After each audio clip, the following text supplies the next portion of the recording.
The United Nations says about $3 billion is needed this year for humanitarian aid inside Sudan, but only half as much has been funded, mostly by Germany, the US and Qatar.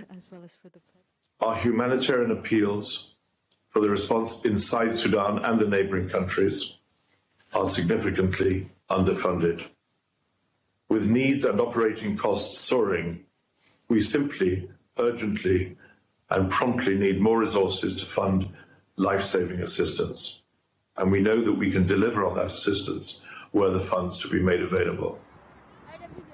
To keep humanitarian operations going, the UN allocated an additional $22 million from its Central Emergency Response Fund.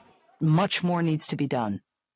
Right now, only 16% of the humanitarian needs in Sudan identified by the United Nations have been funded, leaving humanitarian response workers without the financial resources that they need to meet what are increasingly dire needs.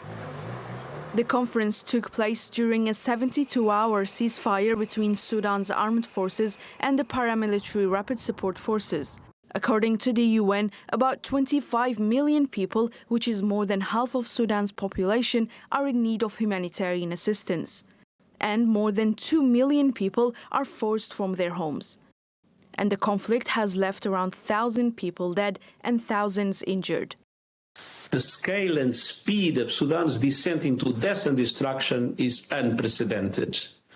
Without strong international support, Sudan could quickly become a locus of lawlessness, radiating insecurity across the region.